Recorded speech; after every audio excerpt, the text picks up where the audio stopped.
स्तुति की, प्रभु मेरे लिए आप बालक बन जाइए, कीजिए सुलीला अति प्रिय शीला, ये सुख परम रूपा, सुने बचन सुजाना रुदन ठाना। मैया ने कही नहीं प्रभु, मुझे चतुर्भुज रूप नहीं, मेरे लिए तो आप बालक बन जाओ। भगवान तो लीलाधारी थे महाराज। क्या कीजिए सुलीला अति प्रिय शीला, ये सुख अनुपा, सुन बचन सुजाना रुदन ठाना। बालक से रूपा, मैया का बचन सुनते ही छोटे हुए, गोद में आ गए, पैर के अंगूठा मुंह में दे लिया, रोने लगे।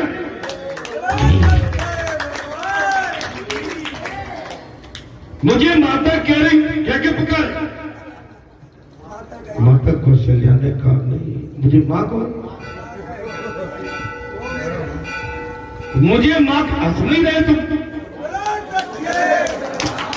मुझे मां कह के पुकारो। माता जी को उन्होंने दिखाया कि मैं परमात्मा, माता जी को केवल उनके दिखाया था कि मैं परमात्मा हूं, देखो तुम्हारे लिए बेटा बन के आ गया, मैं तुम्हारे आंगन में बेटा बन के आ गया हूं, तो मैं परमात्मा, लेकिन मैं अपने भक्तों के बस में हूं, मैं चतुर्भुज रूप में, मां मैं परमात्मा होते हुए भी मैं तुम्हारा बेटा बन गया। उनका चतुर्भुज स्वरूप अदृश्य हो गया और छोटे से दो हाथ वाले बालक बन गए। उसी पर चतुर्भुज रूप भगवान ने अदृश्य कर दिया और छोटे से बालक बन गए। दासियों महाराज, दासियों में भी ये शुभ समाचार फैल गया। महारानी कौशल्या के महल में, राजा दशरथ के आंगन में एक छोटे से बालक का अवतार माने जन्म हो गया।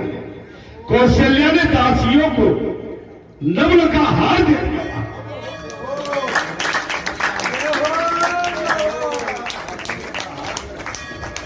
कौशल्या बहुत प्रसन्न है, अपनी दासियों को 9 लाख हार उतार के मुंह में पानी तो नहीं आता।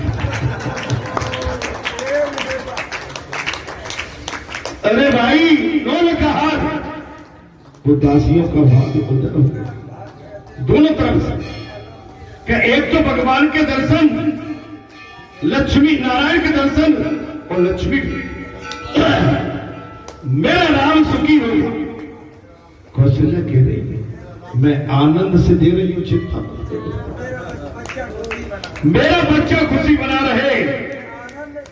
हमारी बेटी ने बनाया, पहले गा दिया था। दासी ने कहा मुझे तो कुछ भी नहीं चाहिए, मैं तो राम को खिलाना चाहती हूं।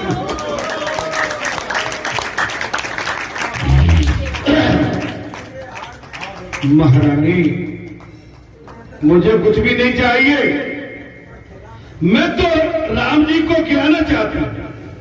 राम दासी की गोद में पहुंच गए। अब बताइए, इधर मां का कुंक धन्य कर दी, उधर दास दासियों को भी भगवान उसी भाव से प्रेम कर। जाकी रही भावना जैसी, प्रभु मूर्त देखी सिया राम में सब जग जानी, करो प्रणाम। भगवान उधर आवाज दासी ने कही नहीं, मुझे 9 लाख का नहीं, मुझे तो राम चाहिए, मैं उन्हें खिलाऊंगी। और भगवान ने दोनों हाथ बढ़ा के और दासी की गोद में, आज उसका भी महाराज ब्रह्म संबंध हो गया। आज कौशल्या के साथ साथ कौशल्या की दासी का संबंध भी ब्रह्म से जुड़ गया। बालाजी कहाँ है? बैठे इस ब्रज भूमि में, लेकिन संबंध आप हमसे सबसे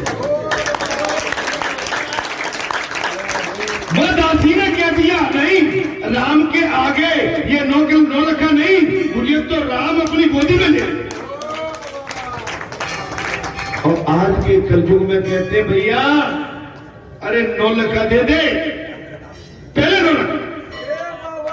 अभी परसों ही देखना बनाए गाएंगे हमारी तमाम आते हैं, तो मैं जाते जाते ये कहते कि नहीं हमें तो इतने।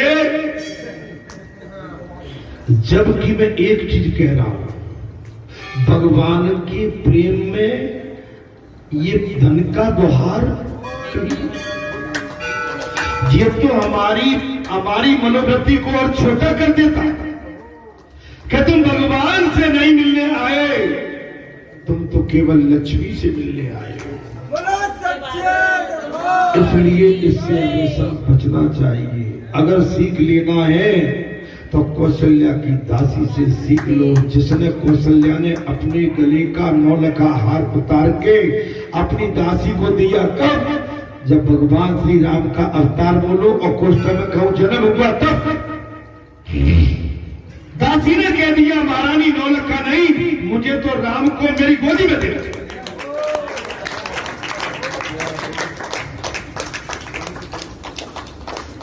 महाराज आज तो हमारी बातें ठोकी लग रही है, इसलिए संपत्ति को कभी भी, सार्वजनिक संपत्ति को, मैं एक चीज और खुल के कह देता हूं, सार्वजनिक संपत्ति की चवन्नी क्या, कच्चा पैसा भी क्या, यहाँ की मिट्टी को भी आप अगर घर ले जाना चाहेंगे, यहाँ से खोद के 1 तसला मिट्टी ले जाए तो ये भी पाप है।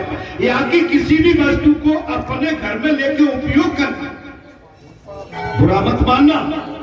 यहाँ की किसी भी वस्तु को अपने घर में जाके उसका उपयोग करना, ये दोष लगता है इस चीज का। क्योंकि वो जो चीज आई है वो किसी ने दान की है, और दान की हुई चीज चाहे टूटी हो फूटी हो, उसको यहाँ से या तो पंच सहमति दे दे तो उसका निकाल हो सकता है, नहीं पड़ी गई। पुजारी जी मैं गलत नहीं बोलूं,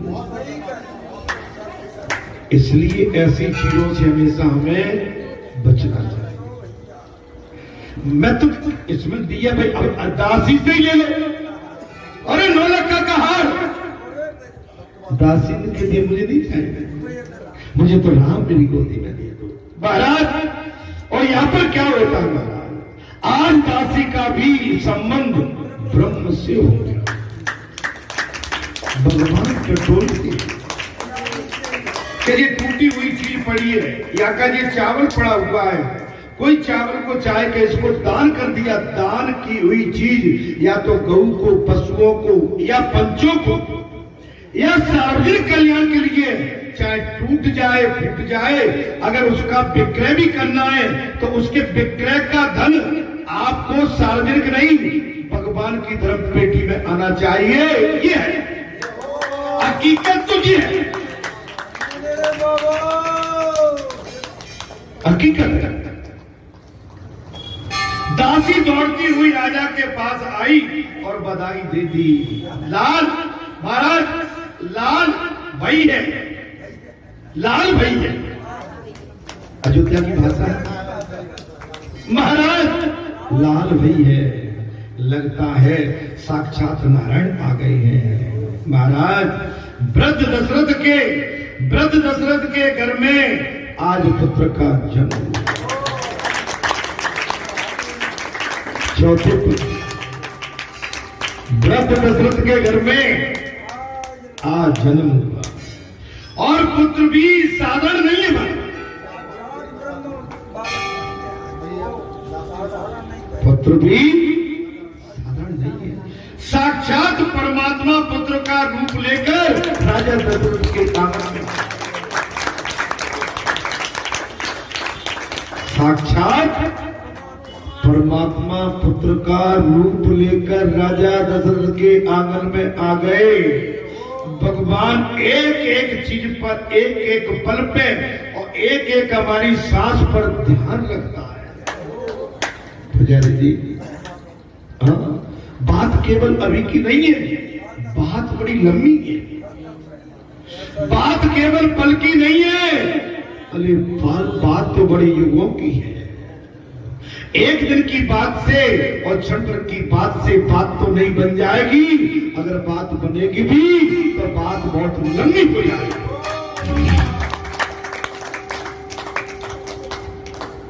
दादी ऐसे थोड़ी है। हाँ, अरे दादी हम आप अपने बुढ़ापे का, दादी मैं तो बेटा हूं तुम्हारे सामने, अपने बुढ़ापे को सराहे, आनंद आता। ये समय, ये पल, ये क्षण, आज मंगलवार का दिन और भगवान राम का आज प्रकट होना और शनिवार को जन्माष्टमी और कृष्ण का होता।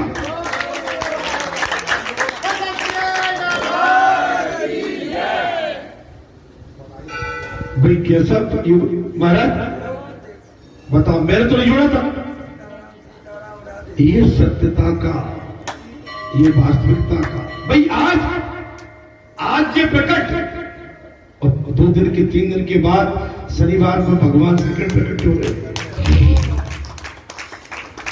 दशरथ जी ने महाराज वस्त्र आदि से श्रृंगार किया। प्रथम गणपति जी की पूजा की गई है। पहले गणपति, हमारे सबसे बड़ा हम क्या गलती करते हैं, गणपति महाराज की पूजा करते ही नहीं। जैसे हम हमेशा कहते हैं विद्याधीशम, गणपति जी के लिए विद्या में धीश है, विद्याधीशम श्री गणनाथम, एक गणेश जी भगवान, विद्याधीशम श्री गणनाथम मूषक यानम, आपकी चूहे की सवारी है, बंदो देवम, आपकी वंदना करें, सिंदूर बदनम, मंगल रूपम भक्तो दीनम, आप भक्तों पर दया। महाराज गणेश जी मचल गए तो भूरे भैया, हम भूरे से काले है जाएंगे महाराज।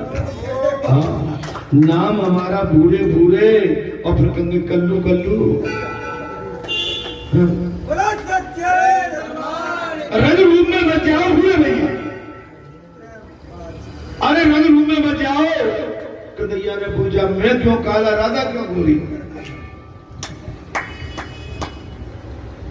अरे गोरे रंग तो जो होते हैं, गोरे काले भगवान ने बनाए हैं, ये कुछ नहीं। अरे मन हमारा गोरा होना चाहिए, मन हमारा सुंदर होना चाहिए, हृदय हमारा निर्मल होना चाहिए। ये चमड़ी गोरी काली से किसी की बात नहीं बनती। मन साफ होना चाहिए, निर्मल पानी की तरह होना चाहिए।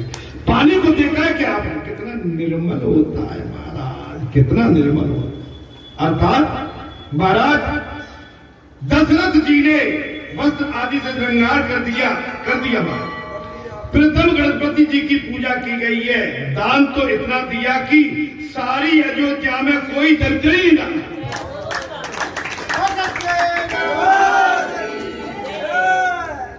राजा दशरथ ने इतना दान दिया कि सभी की गरीबी मिटा दी। अपन काय नहीं कहते बादला भाई, काय कह दो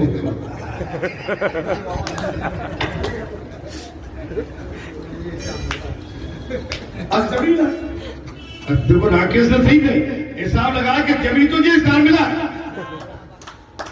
अपन अयोध्या में थे, हमें याद पायो जी पायो, मैंने राम और रतन कर पाया। अगर उस दिन अयोध्या में न होते हम तो बालाजी हनुमान जी के आंगन में बैठ के राम जी की गाथा नहीं गा पाते।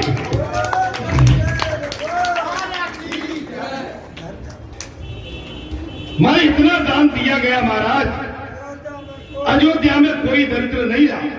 वशिष्ठ जी ने वेद मंत्रों का उच्चारण करके मानसिक अभिषेक किया। मानसिक अभिषेक वशिष्ठ जी ने। दशरथ जी अंतपुर में आए। दशरथ जी कहां गए? महारानी कौशल्या के भेल। आज राम के दर्शन से सारी दासियां इतनी इच्छा महाराज इतनी हर्षित हो गई है कि वे अपने देह की सुध भूल गए।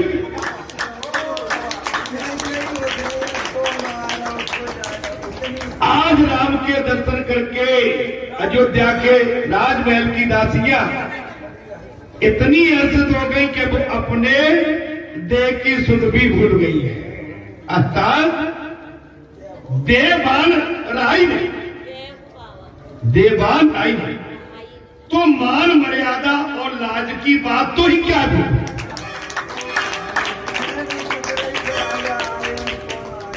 मान मर्यादा कपड़े में ले लो थोड़ा सा। हाँ, मर्यादा दीदी आप नमन करते ओम शांति। हाँ, गए एक बार गए थे, कभी आएंगे। ठीक है, नमन करते, प्रणाम करते हैं आपको, बहुत ही बढ़िया। देखिए संतों के दर्शन भी घर बैठे हो जाते हैं। ये सभी संत शिरोमणि है, कोई ना कोई किसी न किसी रूप में पूजा कर रहा है। हम चाहे कि अभी भगवान के शिरोमणि बन के बैठे, ऐसा नहीं। चिंटी भी भगवान को प्रणाम करता है। ये संसार चिंटी से लेके हाथी तक चलता है और भगवान सभी की है। जब अयोध्या के राजमहल में आज दासियां खुश है, उन्होंने अपने शरीर का भाव छोड़ दिया है। देवभाव भूल गई, देवभाव नहीं। अरे तो मान मर्यादा लाज की क्या बात है, परमानंद हो गई। आज तो भगवान के दर्शन करने के बाद वो अपने देह की सुध भूलकर परमानंद में मग्न हो गए। देव गंधर्व आदि भी सूक्ष्म रूप में पुत्र राम के दर्शन कर रहे।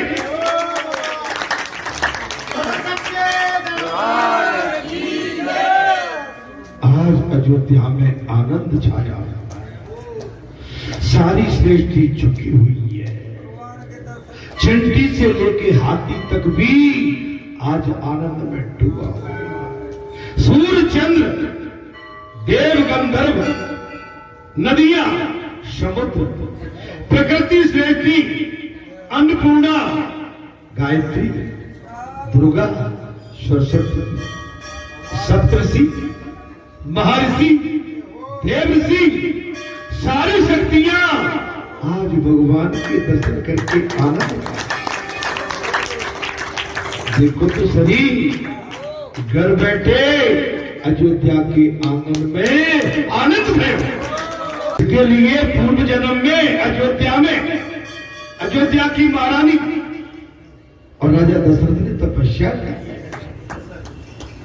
बगैर तप तपस्या के आपके हमारे आंगन में कभी ईश्वर की महिमा और ईश्वर की दया आ ही नहीं सकती। घर को भी वैसा ही रखो जैसा आप देव स्थान में देखते हो या देव स्थान को रखते हो।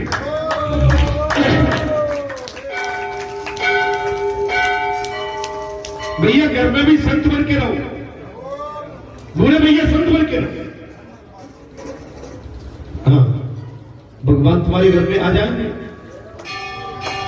भगवान केवल भाव दे और घर में स्वच्छता, घर के अंदर पवित्रता, आपके भोजन में, आपके पानी में, आपकी पड़ेरी में, आपके बिस्तर में, आपके शयन कक्ष में, आपके प्रवेश द्वार में, आपके चारे कोनों में, आपकी घर की छत के ऊपर माने पवित्रता होना चाहिए।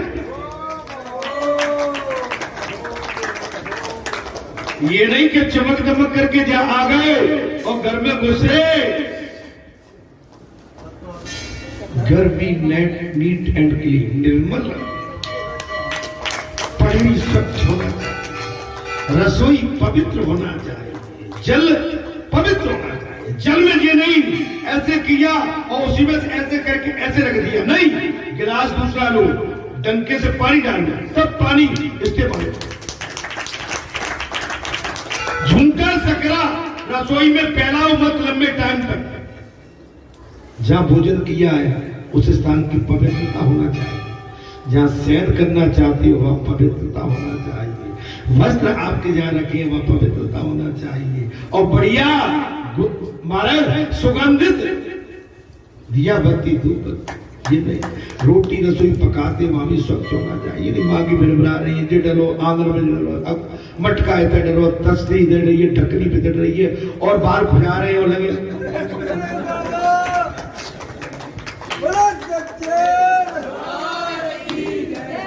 पसीना टपक रहा हो को हाथ नहीं भाई, अपने सर से उस समय कपड़ा बांध लो गर्मी में। स्वच्छता बहुत आवश्यक। कपड़े पसीना में डूब गए, यानी कि संध्या तक का ठेका ले लिया है। अगर कथा में जहाँ बैठे हो पसीने में कपड़े डूब गए, कथा के बाद में घर जाती हो या जहां भी रहती हो, कपड़ों को ले जाकर पानी में डाल दो, दूसरे कपड़े फिर पहन लो, आप फिर लुंगी टुंगी लगा के फिर खड़े हो जाओ। आप ये बनियान गीली पसीनी की जाके बिस्तर पे सोओगे तो बिस्तर गीला हो जाएगा, उसमें महाराज फफूंदी लग जाएगा। अब मैं तुम्हें क्या क्या समझाऊंगा, लेकिन जहां से बोला तेरी बम बोल रही है, मैं देखता हूं कि संज्ञानों नहीं, मैं दूसरे दिन आना तक कपड़े को तुरंत पहन पानी में डाल। मैं नहीं कह रहा हूं कि आप साबुन से डिटर्जेंट से धो, पानी में निकाल के और वो पवित्र हो जाएगा और उसका जो पसीना वसीना साफ हो जाएगा। पहलो भगवान कब आते हैं महाराज, जब पवित्रता होती है। इस समय जाले बहुत लग रहे हैं सबके घर में, जाले छुटाओ। बरसात में जाले मकड़ी ज्यादा आते हैं, आते हैं कि नहीं? चारों बंदे हाँ कभी देखती हो को? कौन देख रहा है? पंखे पर धूल आ जाती है, पंखा बरसों तक टच नहीं करते, पंखा चल रहा है, धूल भरी है। हर बीक में हर बीक में हर बीक में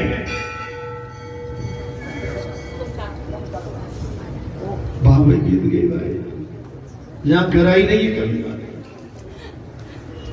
नहीं, मैं सबकी नहीं कह रहा, लेकिन अधिकांश ऐसा होता है। जब तक आप स्वच्छ नहीं रहेंगे, आपको ताप बुखार क्यों ज्यादा सताता है? खेत सबको ही आता है, ऐसा नहीं कि उससे आता है। घर में गंदगी रहेगी, मच्छर रहेंगे, कीड़े मकोड़े रहेंगे, घर में दुर्गंध रहेगी, घर को फ्रेश नहीं रहेगा। फ्रेश नहीं रहेगा, उसमें कीड़े पनपेंगे, बैक्टीरिया आएंगे, आपके बिस्तर में घुस जाएंगे, बुखार आ जाएगा। चलो मैं भी कहां पहुंच गया, पहले गणपति की पूजा करो, नहीं तो भगवान तो जब ही आएंगे ना भाई। भाई निर्मल नहीं रहोगे तो कैसे आ जाएंगे? आप कुछ भी लग जाएगा भाई। रसोई को तो आपको एट ए टाइम साफ करना पड़ेगा। रसोई गंदी नहीं छोड़ सकते, क्यों? सबसे ज्यादा दुर्गंध रसोई से, क्योंकि अन्न में सड़ान आता।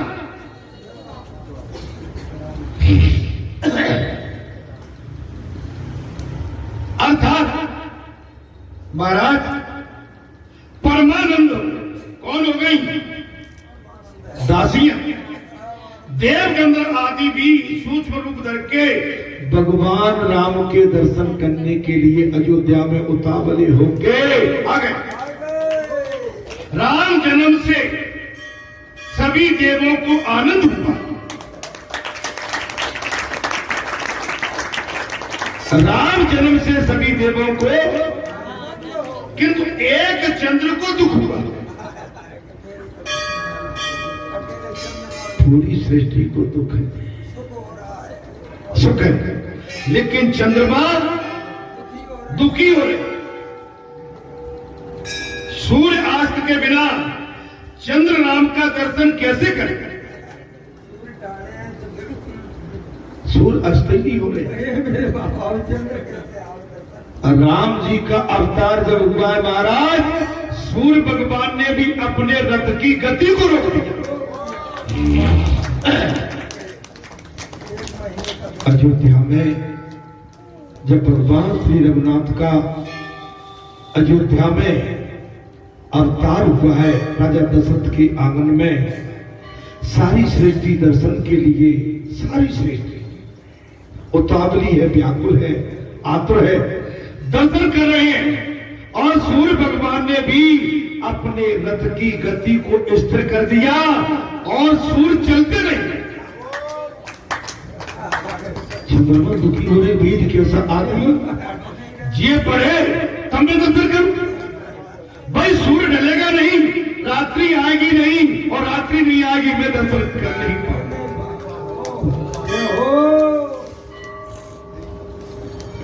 चंद्रमा दुखी हो रहे हैं। महाराज सूर्य अस्त के बिना राम का दर्शन कैसे करें? तो चंद्र ने राम से मर्यादा की, इस सूर्य को कहिए क्या किया महाराज? प्रार्थना फरियाद की, प्रार्थना की भगवान से, बोले श्री हरि इस सूर्य से कहिए वो आगे बढ़े। या तो होड़ लगी है, या तो होड़ लगी है, ऐसी होड़ हमें भी तो लग जाए क्या? जब तक भगवान के दर्शन के लिए होड़ नहीं लगी, व्याकुल, आप तो व्याकुल, तब तक भगवान के दर्शन होना असंभव है। वो मुझे आपके दर्शन ही नहीं करने दे रहा। चंद्र देवता ने भगवान श्री राम से प्रार्थना की, बोले हे श्री राम इस सूर्य से कहिए आगे बढ़े, ये मुझे आपके दर्शन नहीं करने देता। चंद्र की सेवा, चंद्र का रोना महाराज, रोना, चंद्र देवता को रोना आ गया। तो रामचंद्र जी ने उसे आश्वासन देते हुए कहा, आज से मैं तेरे नाम धारण करूंगा। फिर भी वो प्रसन्न नहीं हुआ। मैं तेरे नाम को राम और चंद्र कर दूं, मेरा नाम राम है, मैं अपने नाम के पीछे चंद्र कर दूंगा। लेकिन फिर भी प्रसन्न नहीं हुआ चंद्र। तो रामचंद्र जी ने उससे कहा, तू धीरे धर, इस बार मैंने सूर्य को लाभवंत किया है, किंतु भविष्य में कृष्ण अवतार में मैं सबसे पहले तुझे दर्शन